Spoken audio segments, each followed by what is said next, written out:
Hi everyone, Simon here. Welcome back to another build. Today I'm tackling something new to me. I'm making end grain cutting boards. They're not only practical but also look really good in any kitchen.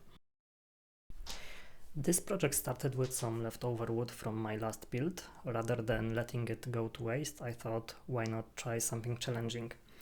As it turns out, working with end grain is a whole different experience. Stick around because I'll share what I learned, including a few things I wish I'd done differently. So let's get started. The first step was cutting down the longer boards. I cut them in half, then ripped them into strips. And this is where I ran into my first challenge. Some of the wider pieces didn't want to cooperate with my table saw. It felt like the saw was fighting me, and at a few points I worried about kickback, even though I thought I was using a proper technique. After some trial and error, including cutting from both ends, I managed to get the pieces cut. So, pro tip if you're working with hardwoods or any kind of wood for that matter and you're cutting with the grain, do yourself a favor and invest in a ripping blade. I'll definitely have one ready for my next project because this part felt way more dangerous than it should have, and safety always comes first.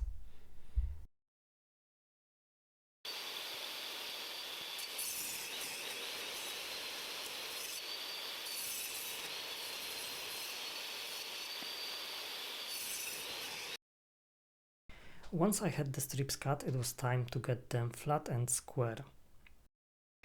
My jointer and planer came to the rescue here, and I took my time making sure each piece was consistent because that's the key for a clean glue up later on. It's tempting to rush through this step, which I've done in the past, but it pays off down the line to be patient here.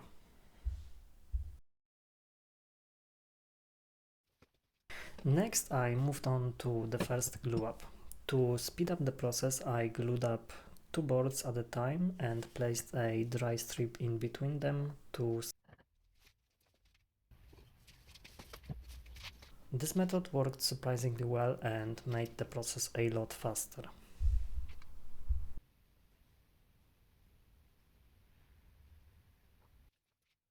I'm using pipe clamps here, and while they are affordable and super strong, they are not exactly user friendly for smaller projects like this one.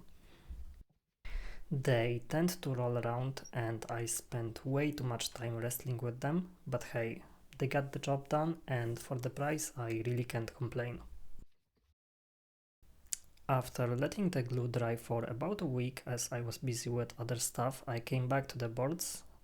First I trimmed off the uneven ends to clean things up, then I cut the boards into strips again to reveal the end grain, which is where the real magic begins to happen.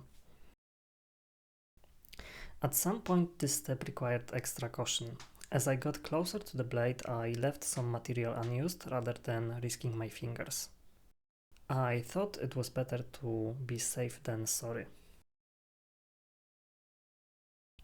I tried running the strips through my jointer, but the leftover glue from the glue up made things uneven. When I flipped them to fix it, it only got worse.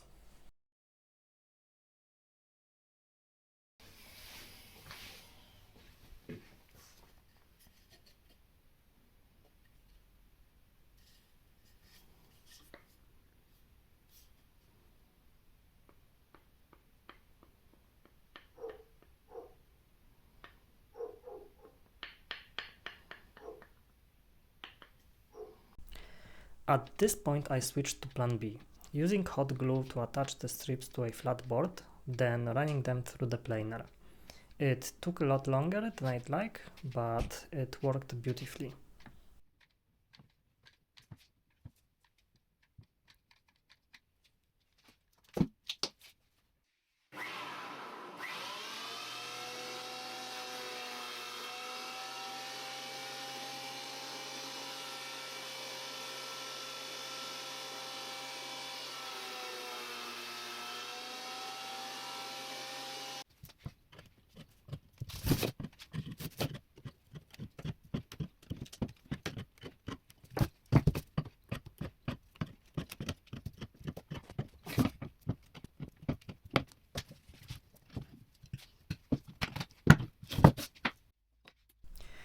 For the second glue up, alignment was crucial. Any side-to-side movement would ruin the pattern, so I clamped the strips from the sides as well as from the top. Somehow I forgot to film that part, so sorry for that, but I have some photos. And overall, I think that this step went pretty good. And now the real challenges began. My router bit was dull and I left burn marks on the wood. Strangely, the burning happened on passes where the bit had less material to remove, which seemed counterintuitive. So lesson learned here, always use sharp tools. Removing the burn marks during sanding was a nightmare. I started with 80 grit sandpaper, but some spots just wouldn't budge. After a lot of time spent here, I managed to clean up most of the surface.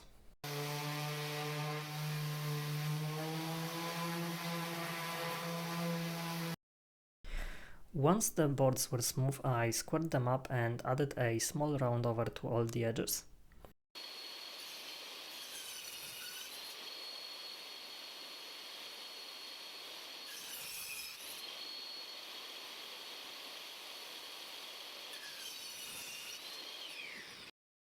This small detail just helps with the look and feel of the cutting board. It's amazing how much difference a simple round over can make.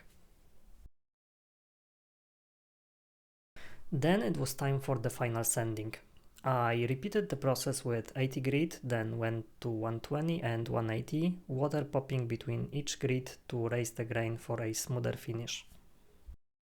I did skip too many grits though. With the end grain you need to be more patient and can't let yourself skip grits like I did, so this one is on me. Finally, I applied 2 coats of this hard wax oil. It brought out the wood's natural beauty and gave the boards a durable, food-safe finish.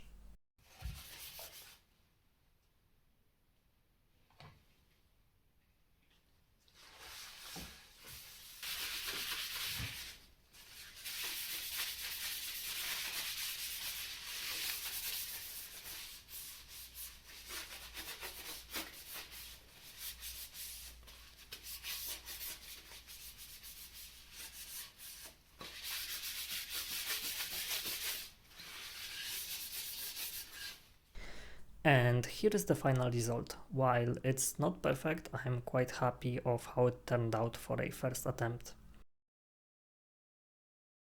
That said, please just don't look at it in direct sunlight. If you're wondering what I'm talking about, here it is. Those are the leftovers from the burn marks that I just could not get rid of. But that's what learning is all about. I now have ideas of how to improve on the next attempt.